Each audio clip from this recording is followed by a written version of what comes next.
Welcome to the Oil Minute, creating unlimited value in the oil patch.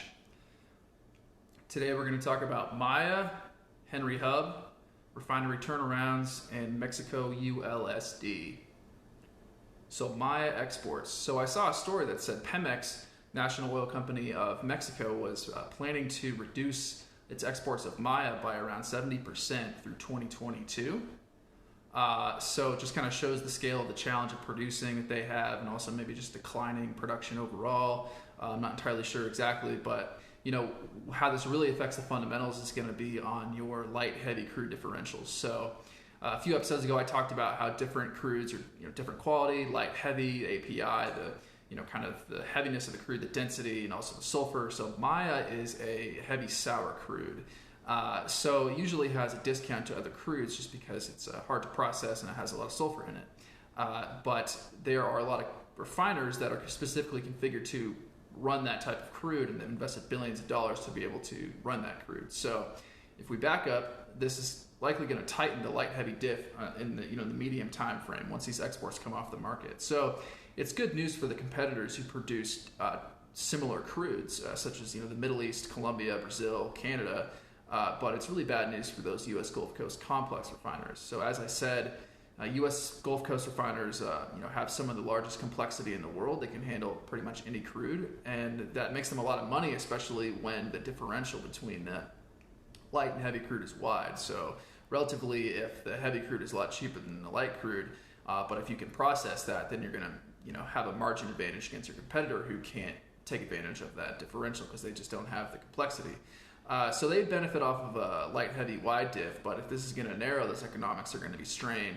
And this is just kind of the latest news that it's not very good for those Gulf Coast refiners in a sense, because the light, heavy diff fundamentally over the past 3, 4, 5 years has faced pressure in terms of narrowing. And this is largely because of the OPEC cuts. So a lot of the heavy crude supply in the world comes from the Middle East. And when OPEC plus, when they cut crude, well, that takes heavy crude off of the market, so that tightens the diff, all else equal. Also, a big factor in why the light heavy diff has been narrowed over recent years is the Venezuela. So Venezuela's turmoil down there. Venezuela is a huge producer, or was a huge producer of heavy crude. U.S. Gulf Coast refiners were gobbling that up and making a lot of money off of it. But now, since the sanctions and just the turmoil in Venezuela, they can't take advantage of that anymore. So as long as those two factors, OPEC and Venezuela, remain the same, you take off Maya, as we discussed, and it just continues to get tighter and tighter. So I would expect to see substantial pull on the Canadian crude coming down to the Gulf Coast. But again, that takes time, it takes logistics, and it's not as easy as just having it in the Gulf Coast, which is basically in the backyard of these refiners. Henry Hub collapse. So that's probably one of the top stories going on in the complex right now is U.S. natural gas prices are just tanking.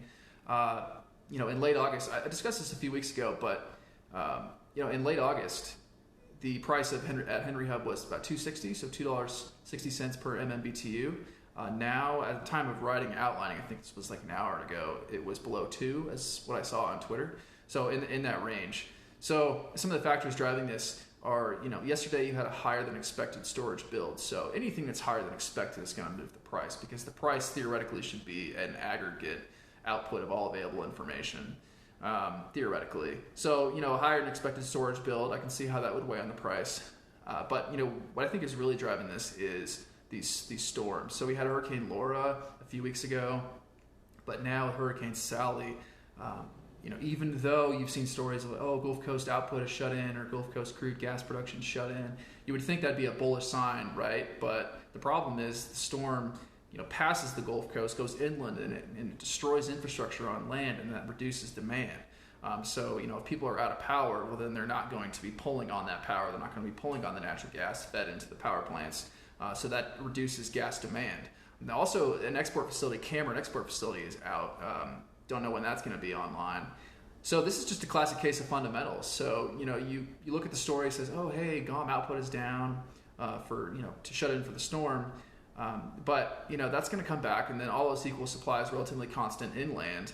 But demand, domestic demand and export is now pretty much chopped off, at least temporarily. So the marginal barrel, marginal barrel of gas needs to clear into low value storage. And the way that we've discussed that you clear into low value storage is you need to put pressure on that front end of the forward curve to build in a contango, so that's profitable for people to ship gas into storage, inject it, and then take it out once demand is higher and make money off of that. So I think there's a steep contango through January from what I see on Twitter. But I think that's kind of what's driving the Henry Hub price collapse, is basically just the demand destruction on the domestic side and the lack of export flex. So according to some Twitter chatter, I couldn't verify this on a lot of different sources, but it seems to be out there, so I'll just mention it. So Phillips 66 is beginning turnarounds ahead of schedule. Refinery turnarounds, another name for this is maintenance. Those two terms are synonymous. But the maintenance that's going to come online now is on top of baseline run rates that are extremely low. So normally in the summertime, refineries are cranking out 80, 90, 95% utilization in a normal year, and then the maintenance will take them down to low 80s or high 70s.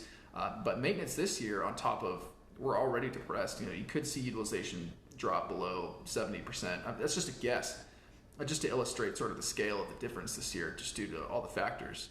So what I would watch, though, is the decline in the utilization rate, the decline in refinery output measured against the seasonal decline of gasoline demand. I want to see those two rates. So whichever rate is stronger is going to determine kind of where the gasoline crack goes. My sense of it is, gasoline, obviously demand is weak year over year, but it's not as weak as people think it is, especially if you look at the inventories. The inventories are basically normalized. I think just over 1 million or 1.5 million barrels higher year on year. So, it's overbuilt compared to last year, but it's nothing compared to diesel. So with gasoline stocks in the normal range, we might see friendly gasoline cracks because, you're taking offline this refinery supply, you're reducing rates. You mix that in with low gasoline inventories, and if gasoline demand remains moderately healthy, we could see some friendly gasoline cracks going into the winter season, or coming out of it at least. I'm not going to say they're going to be gangbusters, but it might be something that resembles a normal crack in the market. Diesel, which is the big problem, right? It should directionally improve if refineries stop running, just for the sake of argument. Then you're going to have to draw down some of that diesel inventory. But it's a pretty hefty overbuild right now, over 40 million barrels higher. So it's going to be extremely tough to normalize that through the winter time. So again, the main hope here is that we see severe winter storms.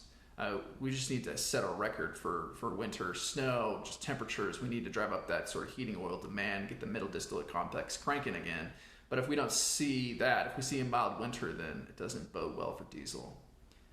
Staying on the topic of diesel, so apparently Mexico has delayed its requirement to implement ULSD. So ULSD is ultra low sulfur diesel. It's basically, the diesel that we use here in the US. It's got that, the green handle at the pump. It's ULSD. Ultra low sulfur means that it's only got a maximum of 15 ppm sulfur, so 15 parts per million sulfur.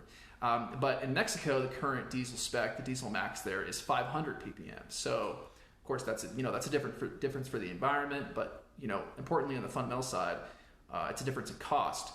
So I think Mexico had committed to implementing this by the end of the year, but there are unique challenges this year. We all understand that, but they said they're going to delay that through December 2021.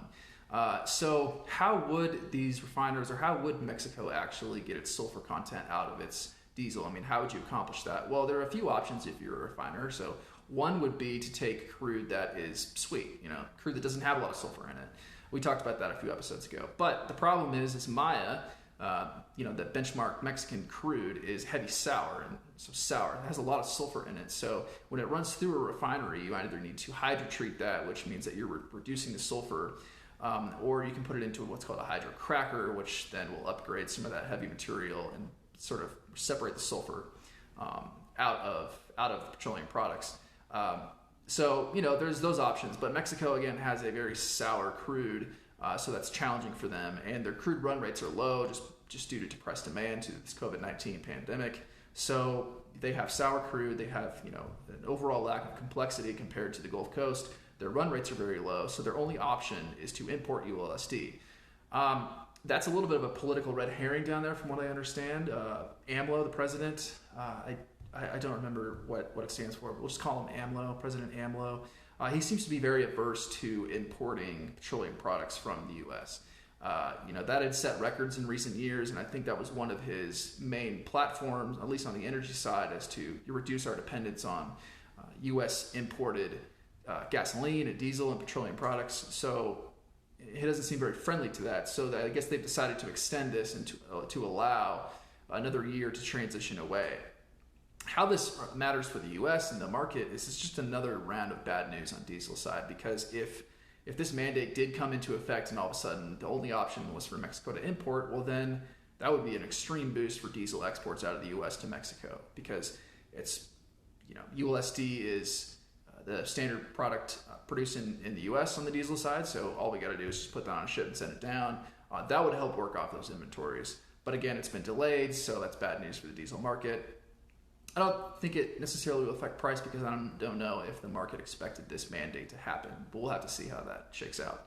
So again, the oil complex basically just needs to work down that diesel inventory, but it seems to be the only sort of option for that is in a severe winter weather. It seems to be diesel's only hope. You guys have a good weekend. That's all I had. I'm Zachary Rogers. This has been the Oil Minute.